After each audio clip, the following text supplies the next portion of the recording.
Waaqayyo saba koo kanatti waan haayimi waan naan jedheefani isinittan hima. Guyyaa gooftaan keenya Yesuus Kiristoos qulqulloota isaa wajjiniin deebi'ee dhufutti jedha kutaa kana keessatti. Garaan keessan cimsee warra hin komatamne godhee Waaqayyo fuula abbaa fuuldura isinaa dhaabu jedha. Warra maal hin qabne? Warra hin komatamne warra qulqullummaadhaan warra hin komatamne godhee qulqullummaadhaan fuula Waaqayyo abbaa dura isinaa dhaabu jedha. Mata dureen koo irraa qulqullummaatti jiraachuu jedha yookaan jiraadhu jedha. Qulqullummaani kan Waaqayyooti. Har'a waan tokko isinitti hin barbaada. Qulqullummaatti akka nuti isaaf jiraannu barbaada Waaqayyo. Itti fufee kutaa macaafa qulqulluu keessaa iddoo tokkoon dubbisaa. Qorontoos 2:7 Yaa michoota koo abdii erga qabaanne mee na duukaa dubbisaa.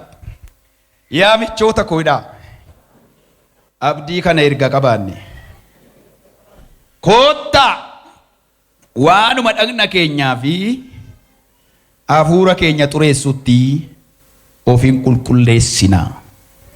Waaqayyoon sodaachuutti jiraachuudhaanis qulqullummaa fiixaan hin baafnaa. Amma gaa qulqullummaatti jiraachuu akka nuti qulqullummaatti jiraannu Waaqayyo nurraa barbaada. Qulqullummaa malee Waaqayyoon arguu hin dandeenyu. Abbaan ergaa Ibrootaa gaafa dubbatu qulqullummaadhaan malee Waaqayyoon arguu hin dandeenyu. Kanaafuu waanuma dhagna keenyaa fi hafuura keenya xureessutti ofiin qulqulleessinaa. Waaqayyoon sodaachuutti jiraachuu keenyas qulqullummaadhaan fiixaan baafnaa. Waaqayyoon sodaachaa jiraachuu keenya karaa nuti itti fiixaan baafnu qulqullummaadhaan. Qulqullummaadhaan. Qulqullummaan kan Waaqayyooti. Yoo qulqullummaatti jiraachuudhaan qulqullummaatti jiraachuudhaan yaada Waaqayyoo sodaachuu fiixaan hin baafne yoo ta'e qulqullummaan nu keessa hin jiru Waaqayyoos arguu hin dandeenyu. Namoonni baay'een qulqullummaatti jiraanneedhu sobaa oolu. Namoonni baay'een qulqullummaatti jiraanneedhu suusii adda addaa keessa oolu. Namoonni baay'een qulqullummaatti jiraanne jedhu hamachaa oolu. Namoonni baay'een qulqullummaatti jiraanne jedhu nama hajjeesaa oolu. Qulqullummaatti jiraachuun garuu Waaqayyoon sodaachuudhaan fiixaan baafama. Waaqayyo akka nuti isa sodaannu nurraa barbaada. Qulqullummaatti jiraachuun haafuuti sagalee qulqullummaatti jiraadhu jedhu waldaa keessatti amantoonni baay'ee dhaga'uun barbaadan si'an. Har'a waldaan nama dabbaraa jedhu waldaadhaan illee ba'anii ittiin tolu. Waaqayyo qulqullummaa nurraa barbaada. Qulqullummaan hin jiru taanaan tajaajilli keenya gatii hin qabu. Waaqayyo ilaa dhaggeeffadhaa. Waaqayyo tajaajila koo caalaa anaan barbaada. Waaqayyo maallaqa keessan caalaa isin barbaada. Waaqayyo jireenya keenya kanin tajaajila koo kana ni barbaada. Waaqayyo sodaachuu yoon qulqullummaa fiixaan baase. Maallaqa koo kanin narraa barbaadu isa sodaachuudhaan yoon qulqullummaa fiixaan baase. Amma si'ana sodaan Waaqayyo nama keessa hin jiru. Namni nama keessaa badeera. Durbeenteen nama dhugee hiddee sagaagalee waldaa keessan taa'u. Dhufee qalbii jijjiirata. Hin kufa fuula Waaqayyootti. Amma si'ana keessa banne warra keessa badan waldaa keessa jiru sagalee fayyinaan dhaga'u waa'ee qulqullummaa hin beeku waa'ee Waaqayyoo sodaachuu sirriitti beeku garuu waldaa keessa badaniiru. Na dhugaartu ila dhaggeeffadhaa. Warra keessa badaniif baay'een sodaadhaan yeroo hundumaa warra alatti badanii isaanii wangeelli lallabamaa jira. Baduu isaanii nutis beekne Waaqayyoos beeka. Warra keessa jiran kanaaf garuu ani baay'ee sodaadha. Waldaa keessa jiru Waaqayyoon hin fakkaatan. Dubbiin isaanii Waaqayyoon hin fakkaatu. Jireenyi isaanii Waaqayyoon hin fakkaatu. Kiisiin isaanii Waaqayyoon hin fakkaatu. Lallabni isaanii Waaqayyoon hin fakkaatu. Faarfannaa isaanii Waaqayyoon hin fakkaatu. Jireenyi isaanii Waaqayyoon hin Waaqayyo hin urgaa'u wanti isaan hojjetan. Namuuqa keessa hin jiru. Qabaati Otoo gooftaan si fattashee eenyu urgooftaa tedhaani. Namuma bareedee wayyaa bareedaa uffatee miidhagee si bukkee taa'u kanaani. Tu gooftaan si fattashee laabiraatoorii waaqayyoo too dhufe eenyu fakkaatta eenyu urgooftaadhaani. Biyya lafaa urgoofta moo Kiristoosiin urgooftaadhaani. Waaqayyo har'a nama baay'eedhaan eessa jirtu jedhiin naaf jedhe. Eessa jirtudha waaqayyo. Saba eessa jirtu siniin jedhe waaqayyo kun gaaffii waaqayyooti. Namu kee keessan jiru qabaate eessa jirtadhaani. Waldaan jiredhe. Eessa jiru namni daafina deebisu jira joo namni waaqayyoof gaaffii waaqayyoo kana namni deebisu jira eessa jirta. Nam beeka gaaffii waaqayyoo kanaaf namni daddafee akka inni jira akka inni hin jenne naannaa galaanaafis. Iddoon namni ariifatee jira jedhu eessa yoo jettan as miti. Yeroo hundumaa waan tokko na ajaa'iba. Iddoon namni ariifatee jira isiniin jedhu eessa otoo isiniin jedhe. Eecha. Mana fincaanii hodhattan namni hundumtiyyuu amma bal'ittiin balbala hin qabdu qulfii faan qabdu taanaani. Namni hundumtu akkatti taa'a.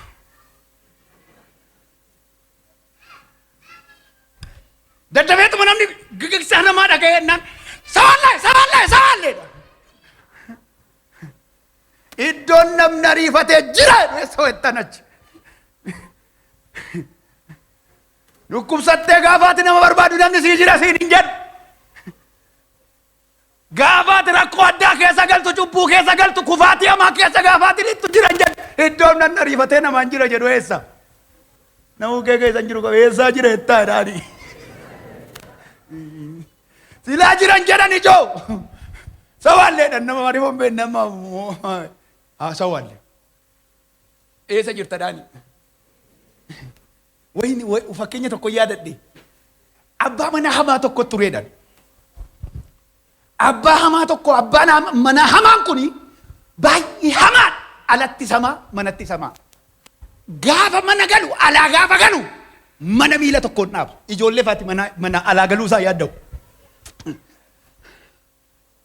Alaa galuun masaa rakkatu la uma otoo galuu baateetti ati mana.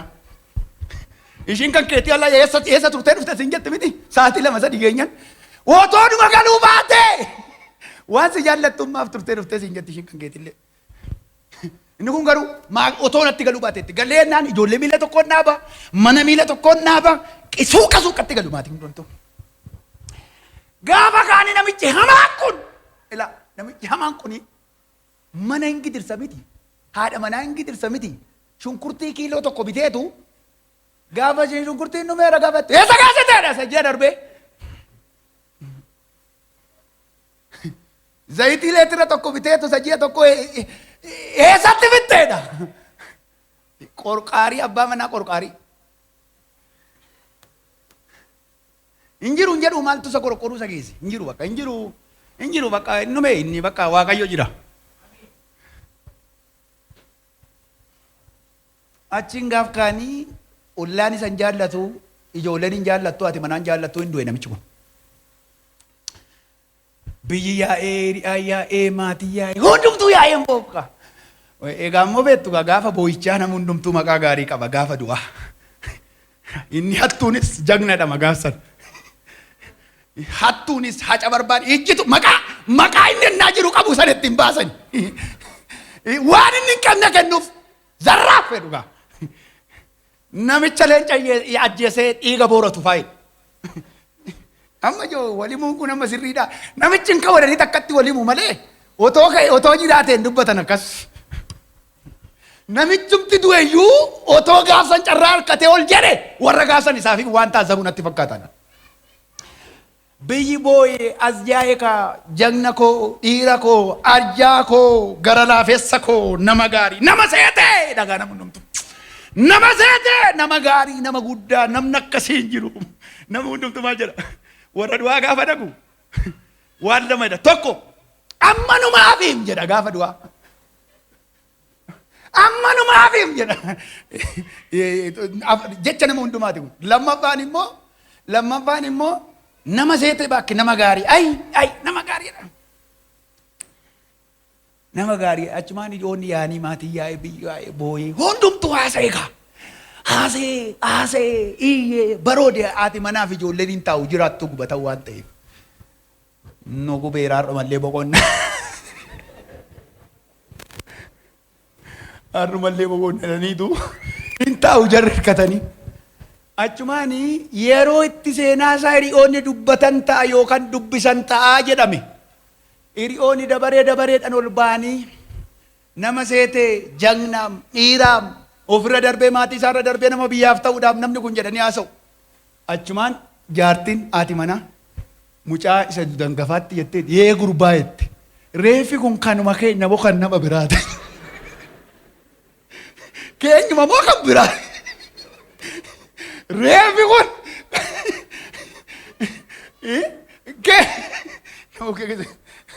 reefi kun keenyuma moo kan biraati? Namu keessa jaba ati kanuma gooftati moo kan biraati daani? Jira mee laala akkasumatti hin gubatte gurbaa reefa keenya kanan geeddarammoo isuma kanuma keenya sana reefi kun maal jagna nama gaarii jedhu namichi gaarummaa tokko yoo qabu gaarii jedhu kaa beektu kaa biyya Itoophiyaatti erga sin ajjeesanii booddee sin irra utaatu zarraaf dhiira koo jedhu kotta du'a bira waliin geessinu kotta utuma jirru walii fanna kottu mee warri fannaa Waaqayyo barbaaddan sosobbaa sobaarra warri fannaa Waaqayyo jaallattan Waaqayyo akka jedhe itti naaf himedhe biyya lafaa isa baduuf jedhu kana duukaa baduudhaaf jettu namni baay'een gara kootti deebi'aa jedhe. Biyya lafaa isa barbadaa'uuf jiru kana duukaa yaadni keessan sokkeera garaan keessa sokkeera gara kootti deebi'aa jedhe Waaqayyo. Phaawulos Qorontos 2:1 maal jedha? Egaa nuyi afaan Kiristoos taanee argamneerra Waaqayyo karaa keenya isin dhageessifata. Karaa keenya karaa eenyu? Karaa keenya Waaqayyo taraaramaa jennee qooda Kiristoos taanee isin kadhanneedha. Eenyu taraaramaa? Namuu keessan jiru qaba lakkii Waaqayyo taraarame daani jedhaani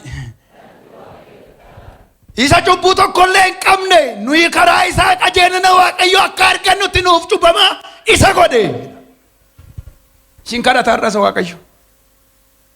Har'as Waaqayyo sin kadhata. Jireenya Waaqayyoon kabaju. Jiraachuuf qulqullummaan baay'ee murteessaadha. Qulqullummaa jechuun Waaqayyoof adda baafamuu, cubbuu irraa fagaachuu, jireenya fedha Waaqayyoo wajjin wal simuu jiraachuudha. Qulqullummaan jireenya fedha Waaqayyoo wajjin wal simuu jiraachuudha. Macaafi qulqulluun kana nu barsiisa. Namoonni isa hordofan qulqullummaa keessatti akkasin jiraattan isin waama Waaqayyo. Ergaa Phexros isa duraa boqonnaa 11:15 boqonnaa 1:15 aga 16 inni isin waame qulqulluu akkuma ta'e isinis jireenya keessan hundumaan qulqulloota ta'aa. Maal ta'a? Qulqulloota ta'aa. Jireenya keessan hundumaan qulqulloota ta'aa. Qulqullummaan kan Waaqayyooti. Ibroota 12:4 irratti immoo namoota hundumaa wajjin nagaadhaan jiraadhaa isa malee namni tokko illee goofticha arguu hin danda'u. Goofticha hin argu waan ta'eefis jireenya qulqullummaadhaaf dhamaa'edha.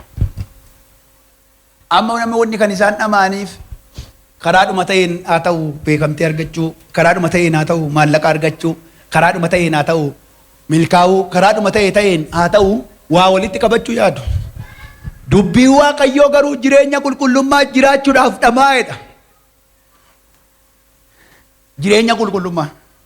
Jireenya qulqullummaaf dhamaa'edha. Jireenya qulqullummaa jiraachuudhaaf dhamaatii godhaadha.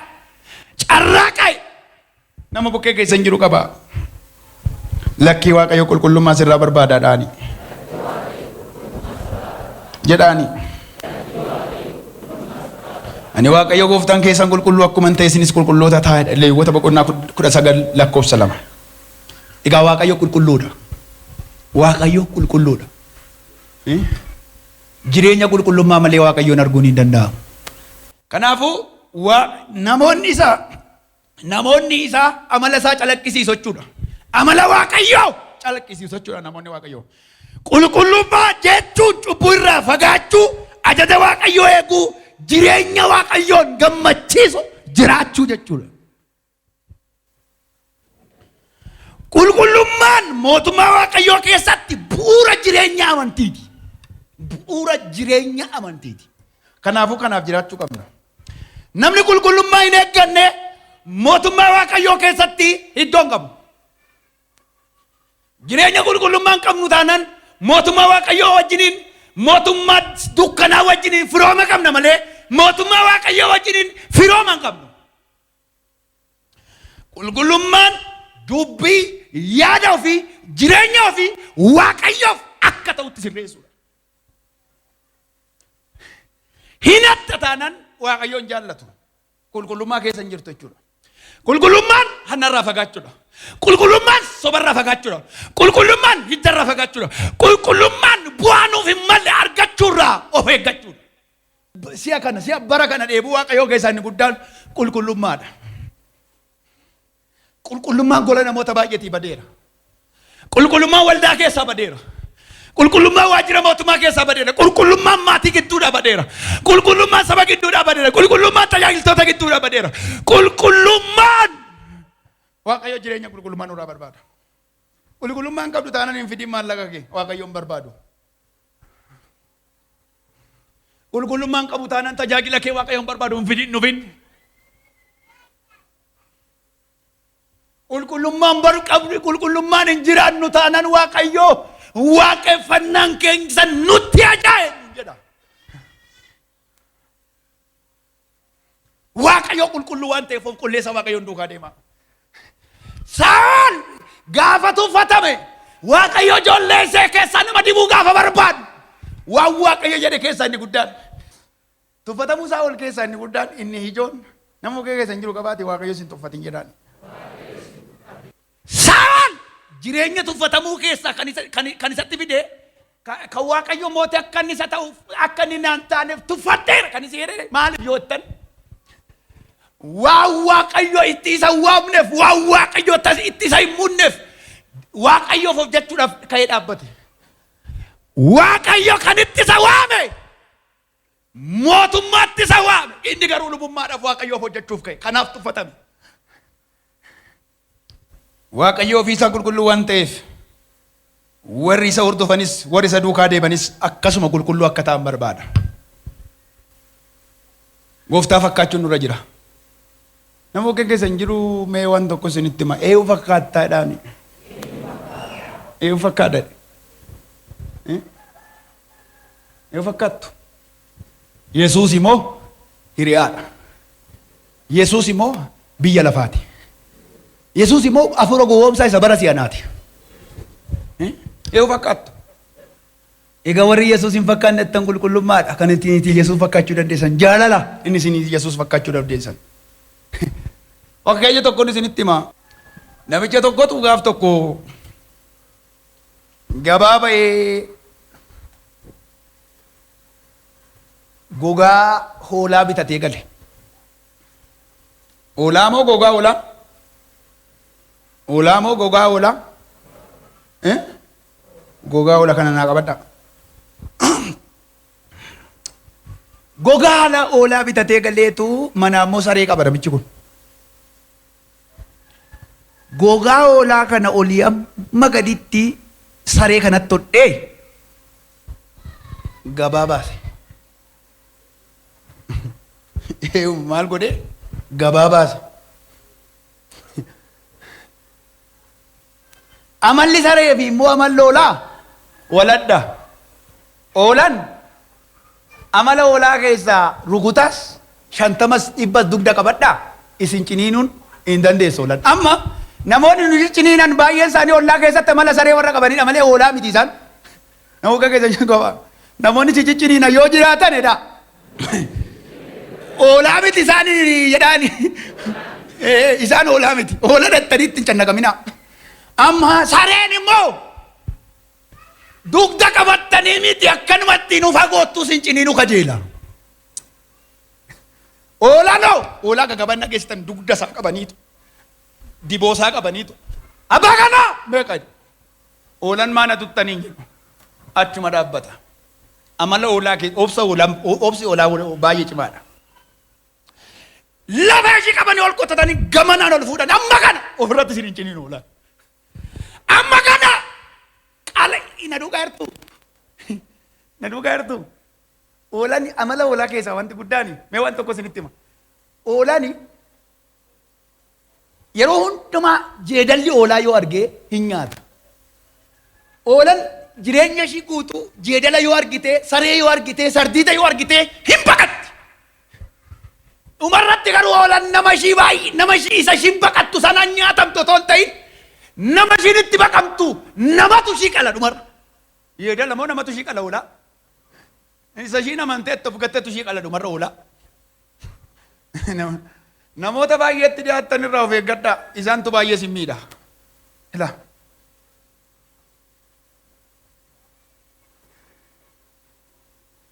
Achiin saree fuudhee gabaa gaafa geessu jalqabuma oolana se'aniitu gaafa ol fuudhee ciniinoo geddam itti godhe. Edaa oolana se'ee sareedhaa jedhee gogaa uffate malee. Baay'een nama gogaa oolaa uffatee waldaa keessa ta'a. Ani peenteedha. Maqaa kana keessa dhokatee waldaa ta'a malee. Hannaan warra biyya lafaa caala. Sobaan warra biyya lafaa caala. Jallinaan haddeessadhaan warra biyya lafaa caala. Xuraa'ummaa gochuudhaan warra biyya lafaa caala. Deemuun Waaqayyoo qulqullummaadha. Ilaa Waaqayyo na sodaadhaadha. Na sodaadhaadha Waaqayyo. Gogaa hoolaa hojii uffachuu qofaa osoo hin ta'in amala hoolaa fudhachuutu barbaachisa. Jireenya hoolaa qabaachuutu barbaachisa.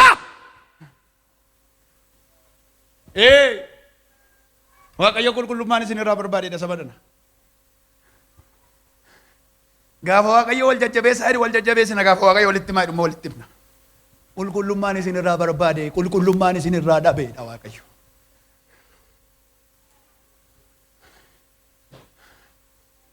Na sodaachuu ofirraa baaftanii gattaniittudha baay'ee keessanii Waaqayyo.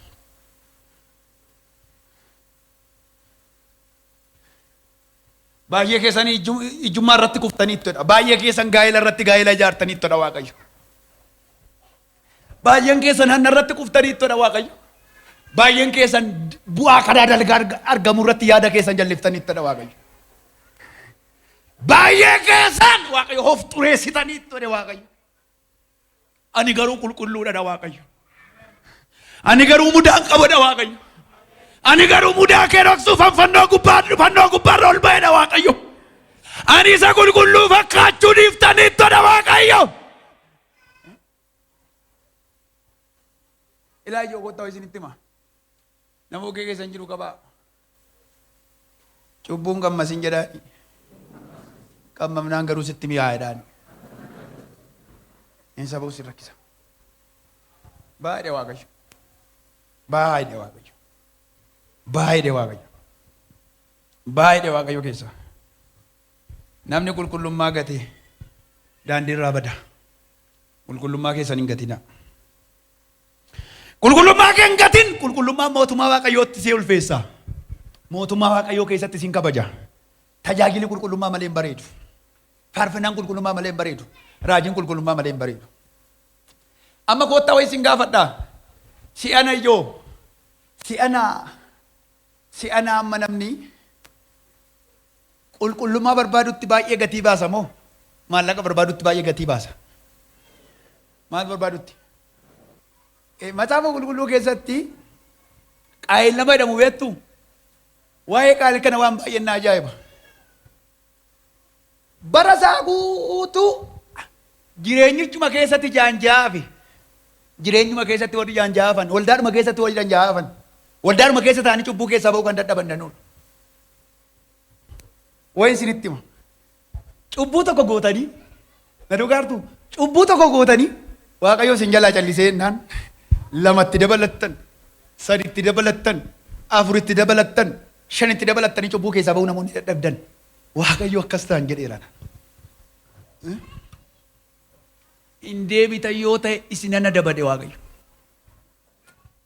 Roomee kudha lama lakkoofsa tokko haga lamaa keessatti jireenya keessan akka aarsaa jiraataa Waaqayyo gammachiisutti dhiyeessaa. Aarsaa godhaati. Waaqayyoon akka gammachiisutti dhiyeessaa. Jireenya keessan aarsaa Waaqayyoof akka godhaati. Akka Waaqayyoon gammachiisutti dhiyeessaa. Waaqayyoon gammachiisutti dhiyeessaa. Qulqullummaan hojii gaarii qofaa miti. Jechuunis Waaqayyoof adda baafamu amala Waaqayyoo fi jireenya isaa wajjin wal simu jiraachuudha malee. Waaqayyo madda qulqullummaati. Namoonni waan tokkoon isinii dhaggeeffadha. Anoo ba'uudhuman dadhabee nan ba'an jedhaa ba'uun dadhabee uman kufaa uman dadhabaa deebi'ee dhiiseera jedheen keessatti argama. Keessaa ba'eera jedheen keessaa ba'uu dadhabe yeroo baay'ee namoonni tan ayyaana Waaqayyootti hirkadhaati cubbuu dhiisa. Ayyaanni Waaqayyoo humna isinii ta'a. Ayyaanni Waaqayyoo isin gargaara. Nama kee keessa hin jiru qaba. Fooniin qulqullummaatti jiraachuu hin dandeessu daani. Ayyaana Waaqayyootti yoo hirkatte garoodhaani hin jiraatta daani. Ayyaana Waaqayyootti hirkadha. Ayyaana Waaqayyootti hirkattan Waaqayyo ayyaana isinii dabala hin dandeessu. Macaafi qulqulluun waa'ee qulqulluu Waaqayyo guutummaatti qulqulluu akka ta'e barsiisa. Inni cubbuu hamina xuraa'ummaa irraa bilisa jechuudha. Isaayyaas boqonnaa 6 lakkoofsa 13 irratti qulqulluu Waaqayyo gooftaa machaadha. Kanaafuu Waaqayyo qulqulluudhaaf qulqullaa. Qulqullummaa jechuun adda baafamuudha. Jechi qulqulluu jedhu yeroo baay'ee addaan kan baafame yookaan kaayyoo addaatiif kan kenname jechuutti hiikama. Qulqullummaa Waaqayyo nurraa barbaada. Qulqullummaa keessaa fi alaa mul'ata. Nama kee keessa hin jiru qaba. Qulqullummaa hin jedhaa. Keessaa fi alaa mul'ata. Bakka. Namni qulqullummaa ta'u Waaqayyoof jiraadheedu Waaqayyoof isa of eeggataa. Isa keessa nama arguuf keessa sirreessa. Isa duuba arguuf immoo duuba sirreessa. Namni baay'een duuban wayyaa qaalii kaawwata. Duuban wayyaa qaalii uffata, caammaa qaalii uffata, suufii qaalii uffata, wayyaa kumaatamaan lakkaa'amaniin bitee ofitti kaa. Ilaa dhaggeeffadhaa keessi namoota baay'ee garuu dadhabeera. Lapheen namoota baay'ee garuu qulqullummaa irraa kufeera. Waaqayyoon sodaachuu dhiiseera. Nabaasedha ayyaanni si gargaara. Ayyaanni si gargaara. Cubbuu keessatti yeroo keessan hin fitina gooftaan gaafa dhufu mudaa malee qulqullummaatti jiraachuu keessan isinirraa barbaada. Mudaa malee mee galgalli keessan akka badu namoonni hin barbaanne harka keessa ol kaasaa. Mootummaa Waaqayyoo irraa wanti isin abbisu waan lama. Amantoota qalbeeffadha sirriitti. Mootummaa Waaqayyoo irraa wanta lamatu isin hambisa. Mootummaa Waaqayyoo irraa wanta lamatu isin hambisa kana qabadhaa. Tokko amantii irraa kufu biyya lafaa dudduuba deebi'u. Lammaffaan dadhabdanii cubbutti kuftanii qalbii keessa jijjiirachuu dadhabuudha. Ilaa galbeeffadha iddoo kanatti akka moonte har'as qalbii jijjiirattanii hattanii dofoo keessatti yaa Waaqayyoo yakkeera. Ilaa dhaggeeffadhaa. Ayyaanni Waaqayyoo tokkicha kuftu. Yoo kuftan ayyaana Waaqayyootti hirkattanii ennaan cubbuu isin tuffachiisa ayyaanni. Ayyaan cubbuudhaan holi. Ayyaan humna cubbuu diiga. Ayyaan humna cubbuu moo'eera. Ayyaanatti yoo hirkattan ayyaana wajjin yoo jiraattan cubbuu hin dhiyeettu. Cubbuun humna ayyaanatiin gadi mo'ameera. Kanaafuu ayyaanatti hirkadhuudhaan nama keessa hin jiru. Jedhaa.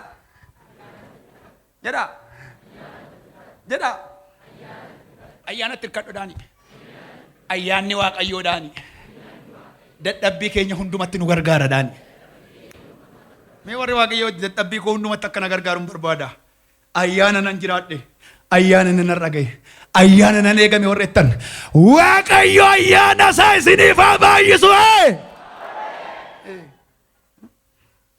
Yaajoo biyyi lafaa baduuf jetti.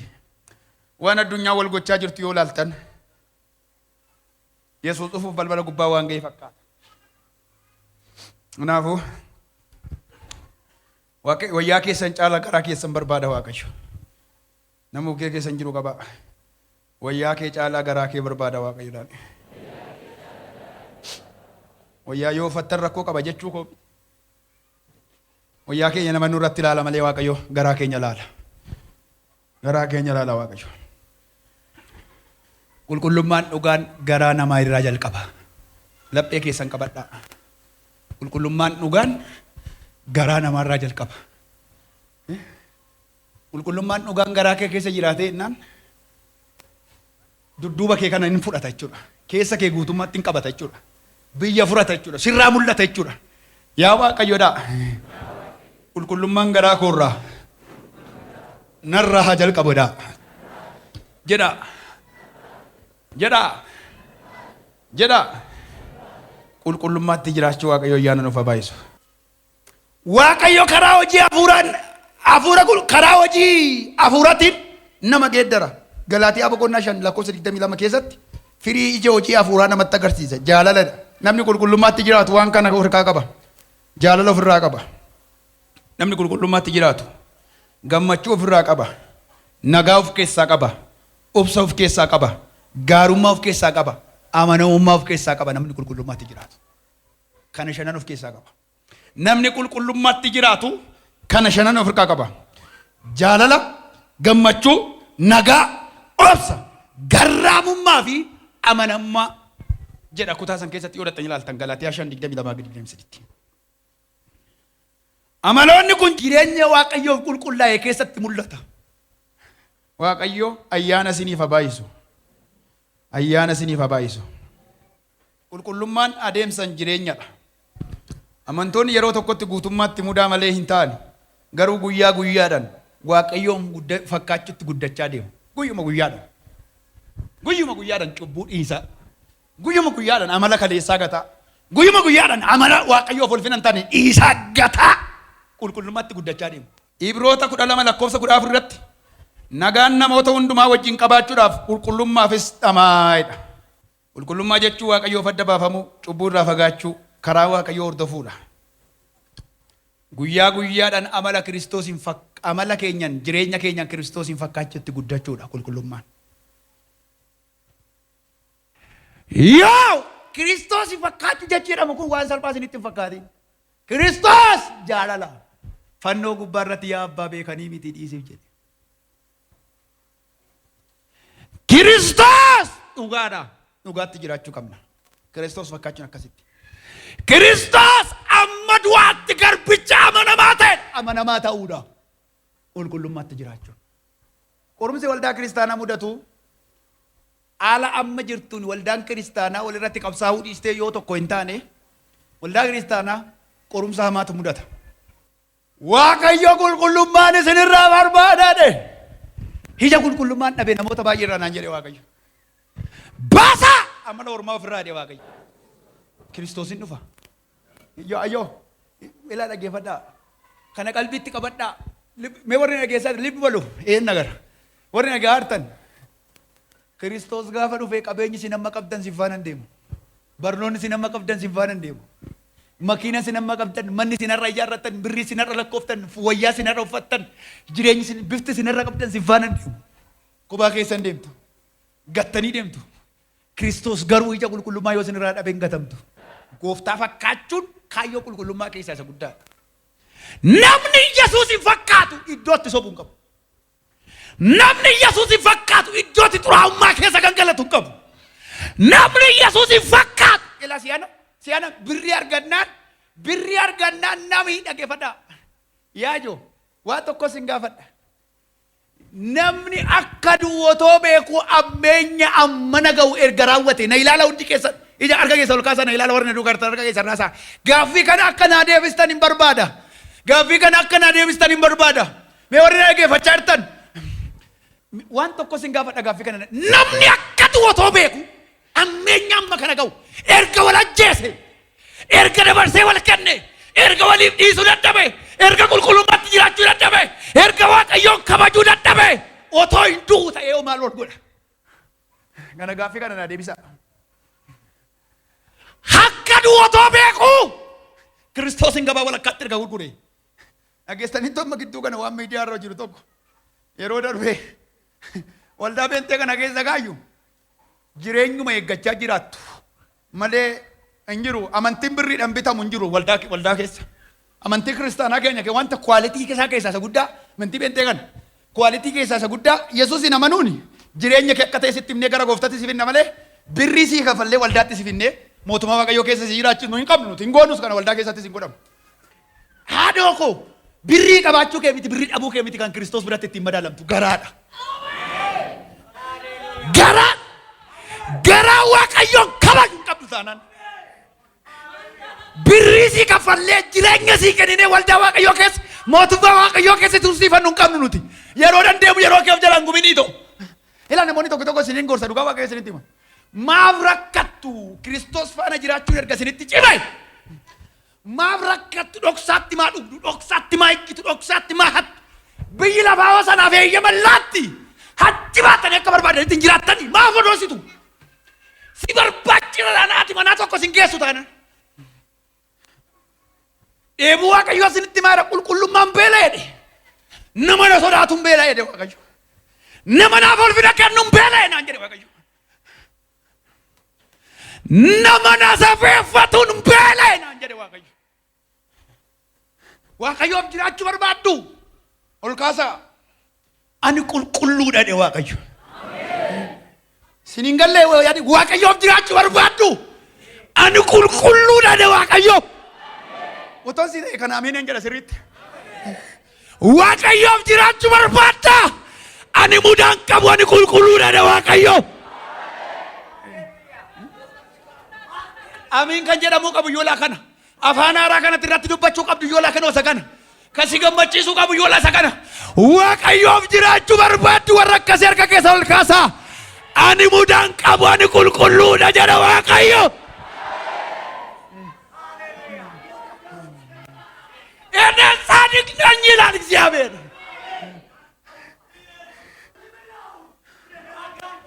ቁልቁሉudha Waaqayyo. Qulqullummaadhaan isaaf hin jiraatama. Amanamummaadhaan isaaf hin jiraatama. Isa sodaachuudhaan isaaf hin jiraatama. Jaalalaan isaaf hin jiraatama. Koy isinitti hima. Kiristoos utuu argattee meeqatti gurgurta? Nama bukkee keessa hin jiru qabadhaa. Utuu argattee maalle miliyoona meeqasi miliyoona meeqa utuu argattee dhiiftadhaani.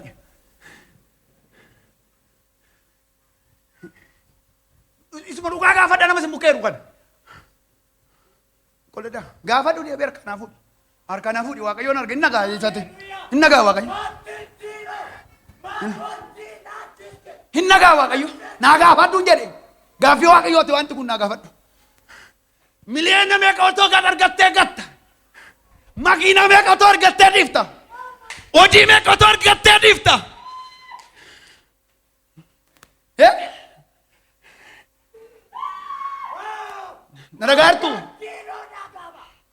Nagaartu.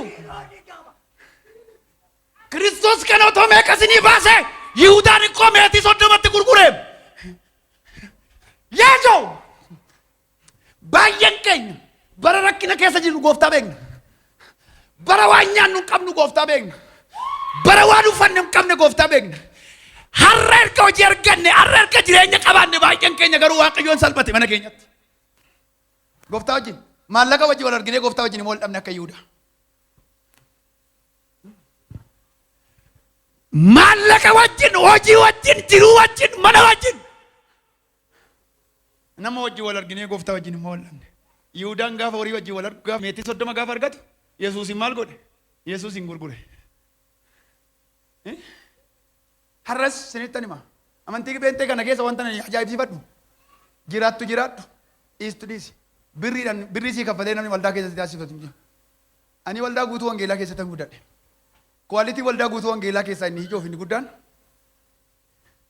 Kanati jiraattuuf gooftaa feetu. Yoo jiraatte jireenya bara baraa. Yoo jiraachuu baatte immoo du'a bara baraati. Kanuma wanti si eeggate. Yoo jiraatte gonfoo mo'ichaa. Yoo didde immoo du'a bara baraati. Kanuma wanti si eeggate. jireenyi waan ittiin geeddaramu qabu haadhoo koo mana wacaa hin lamu hiyyoot mana wacaa hin lamu hiyyoot no jireenyi homaa nuun geeddaramu